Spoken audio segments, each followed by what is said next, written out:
روح تلألئ في السماء تجلل الرحمن وتعظم المولى القدير وتعبد المنان وتحفز النفس الكريمة تبتغي الجنات بحلول شهر الصوم والرحمات والرضوان.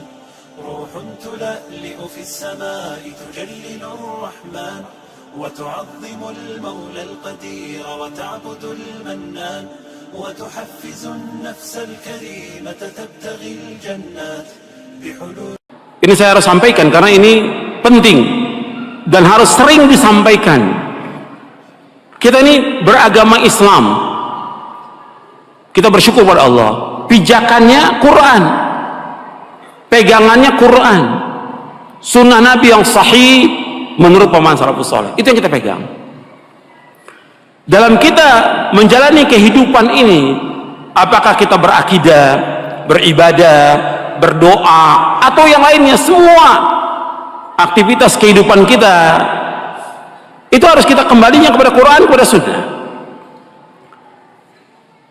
Nah, banyak penyimpangan terjadi karena apa? Disebabkan mereka mengikuti tanpa ilmu. Ini yang terjadi dalam beragama, dalam beribadah, dalam berdoa, ngikuti orang, nggak punya ilmu, nggak punya dalil. Dalam kita beragama harus sumbernya dalil dari Quran. Quran sudah jelaskan semuanya ini. Dalilnya mana? Dalam kita beragama, hujahnya mana? Kita nggak boleh ikut apa yang kita nggak tahu. Nggak boleh kita ikut-ikutan kepada orang kalau kita nggak punya dalil. Nggak boleh dalam Islam. Antum lihat dalilnya, antum catat, antum lihat. Yang pertama dalam surah Al-Isra, surah 17 ayat 36. Allah berfirman, "Wala taqfu ma laysa laka bihi ilmun, inna as-sam'a wal basara wal fuada kullu ulaika kanu anhu mas'ula." Jangan kamu ikut apa yang kamu tidak tahu. Jangan kamu ikut apa yang kamu, karena sesungguhnya pendengaran, mata dan hati akan ditanya oleh Allah. Jadi kita dalam beragama ini jangan ikut-ikutan. Atau yang ngomong itu syekh, yang ngomong itu ustadz, yang ngomong itu kiai, yang kita tanya apanya? Dalilnya mana? Loh, antum berdoa seperti ini, antum sholat seperti ini, antum berzikir berjamaah seperti, dalilnya mana? Dalil. Coba antum berusaha sebagai seorang muslim dan muslimah agak kritis gitu. Jangan ikut-ikutan dalam kita beragama. Sebab kalau enggak, kita akan sesat. Kita hidup hanya sekali, dan yang kita inginkan semuanya kita akan masuk surga. Jangan kita ikut-ikutan. Allah melarang kita, jangan kamu ikut apa yang kamu tidak tahu. Minta hujah, minta dalil. Orang ngomong begini, dalilnya mana?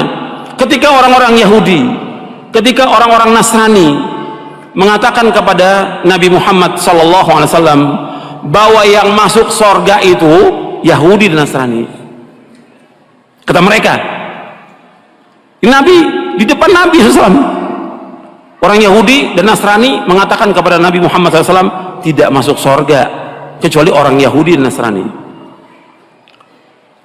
Bukan Nabi celah atau Nabi tanya. Nabi tanya apa? Dalil.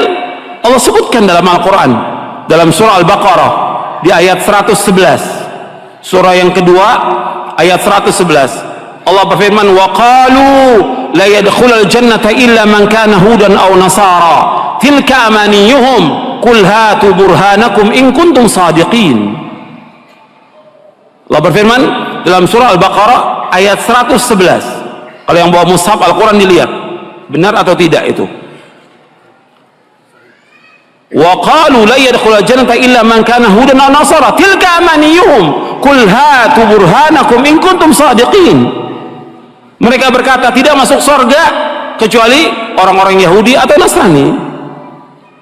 Kemudian kata Allah kepada Nabi Muhammad SAW, "Qul," katakan kepada mereka, "Hatu burhanakum in kuntum shadiqin."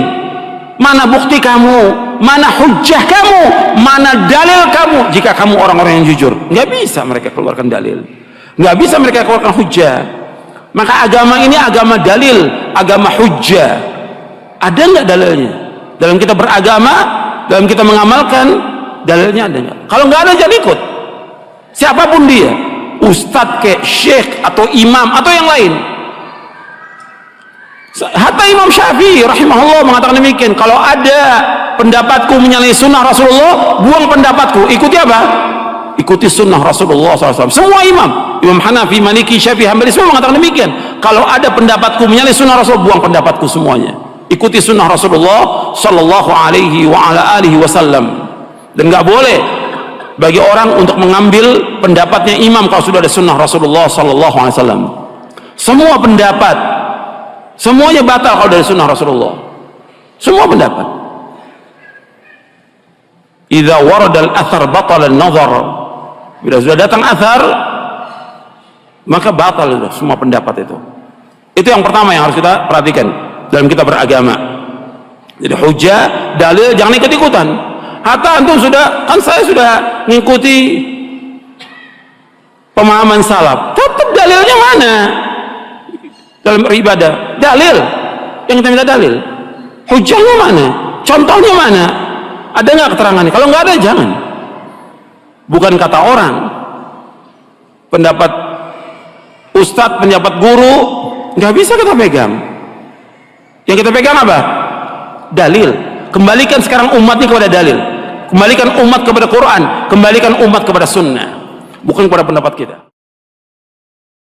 Nah, aturan pertama, kalau kita ingin pelajari bagaimana cara menunaikan ibadah dengan baik, aturan pertamanya kata pengarang buku ini bagus sekali kaidahnya. Maka ketahui dulu dalil ibadahnya.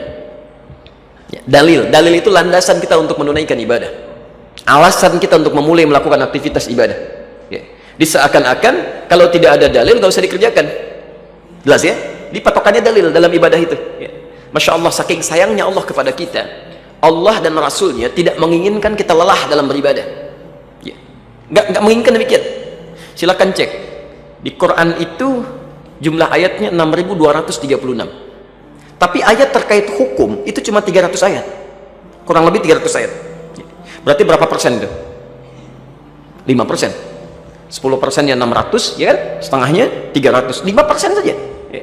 Antum dikasih waktu 24 jam sehari. Sholatnya yang fardu cuma 5 waktu. Saya mau tanya sejujurnya ini ya, tapi jangan terlalu pesimis. Paling khusyuk sekali sholat berapa menit? Bagian taruhlah 10 menit, tambah sunnahnya 1 jam misalnya. Di Allah cuma minta 1 jam dari 24 jam. Nah itu nggak usah ditambah-tambah. Nggak usah ditambah-tambah. Makanya kaidahnya diikat dalam ilmu usul fiqih. Al-aslu fil ibadati haramun hatta yadulad dalilu ala amriha. Asal daripada ibadah nggak boleh dikerjakan kecuali ada dalil yang memerintahkan untuk mengerjakannya. Dalilnya perintah bukan larangan. Ya, supaya kita nggak capek. Salat subuh berapa rakaat? 2. Boleh nggak 3? Kan nggak ada larangannya. Silahkan antum cek ya di Quran, bahkan di hadis, semua hadis sahih bahkan hadis palsu sekalipun tidak pernah melarang menunaikan salat subuh 3 rakaat. Boleh nggak? Tetap nggak boleh karena kaidah ibadah bukan larangan, yang dicari perintahnya. Kalau larangan memang nggak ada, tapi perintahnya hanya 2 sudah. Jadi jangan terlampau soleh antum kerjakan 3, 4 itu keliru ya.